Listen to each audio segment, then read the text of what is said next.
Bonjour. Il y a des dates dans la vie qu'on n'oublie jamais.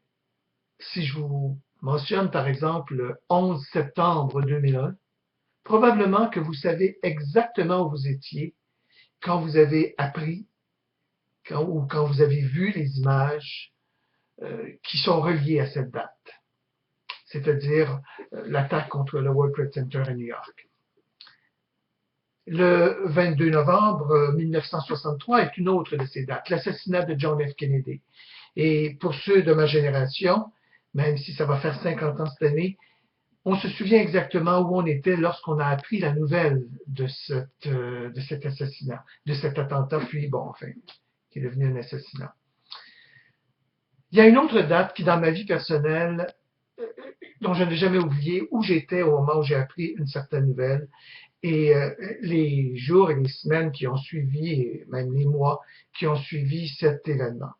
C'est le 7 août 2005.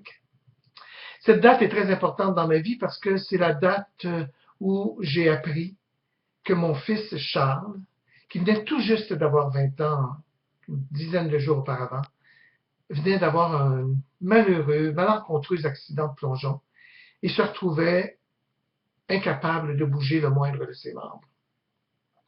J'ai compris à l'urgence, quand je me suis présenté à l'urgence et que j'étais à ses côtés, lorsque le premier urgentologue qu'il a vu lui a dit, à partir d'aujourd'hui, ta vie, it's another ball game. Ta vie ne sera plus jamais comme elle était. J'ai compris à ce moment-là l'importance et la gravité de sa situation.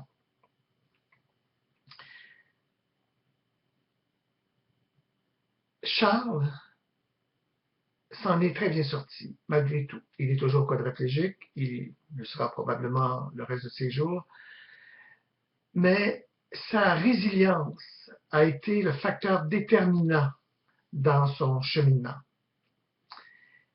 Et je vous ai déjà dit dans une vidéo antérieure qu'une des phrases ou des paroles qui m'avaient porté tout au cours de ma vie, c'était cet extrait cette phrase qui dit « espérant contre toute espérance ». Et ça m'a porté pendant de nombreuses années. Il y a également une histoire que j'avais entendue un jour, et un petit garçon qui jouait à des jeux vidéo avec son père, et là son père voulait dire, bon, écoute, il est à 7 ans, il faut peut-être te coucher. Et son fils lui avait dit, it's not over until I win. Alors, c'est pas terminé tant que j'aurai pas gagné. C'est cette attitude de gagnant, cette attitude, ce désir, cette volonté ferme, féroce, je devrais dire, de vouloir gagner à tout prix, d'atteindre le but qu'on s'est fixé, qui va faire toute la différence dans notre vie. C'est ce qui a fait toute la différence dans ma vie. Vous savez, j'ai été confronté à des désirs homosexuels pendant une longue période de ma vie. J'ai accepté mon homosexualité. Je suis sorti du placard à une époque où il n'y avait personne ou à peu près personne qui sortait du placard. Je me suis battu pour les droits des gays. Mais à un moment donné dans ma vie j'ai vécu une expérience qui m'a amené à remettre en question le fait que j'étais né comme ça. Et à partir de ce moment-là, toute une lutte tout un cheminement, je devrais dire, a été amorcé en vue de me libérer de ces attraits que j'avais et qui, selon moi, en tout cas, ne correspondaient pas du tout à mes valeurs, à mes croyances.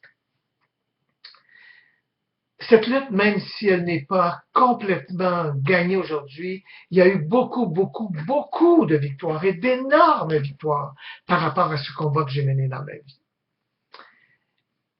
Et ce qui continue de me porter, c'est cette espérance contre toute espérance. Ce n'est pas terminé tant que je n'ai pas gagné. Et en ce sens, mon fils Charles est un de mes héros. Parce qu'à cause de sa résilience, à cause de sa volonté de s'en sortir, et parce que je vois qui il est devenu, malgré son handicap, malgré sa limitation, qui il est devenu et surtout, qu'est-ce qu'il accomplit dans sa vie. Alors, tout ça me fait croire que, vraiment, ce n'est jamais terminé jusqu'à ce qu'on ait gagné. C'est un message d'espoir que je voulais vous apporter aujourd'hui et je vous invite à, comme toujours, à me faire part de vos commentaires et à me suivre sur mon blog dont l'adresse apparaît sur cette vidéo. Bonne fin de journée tout le monde.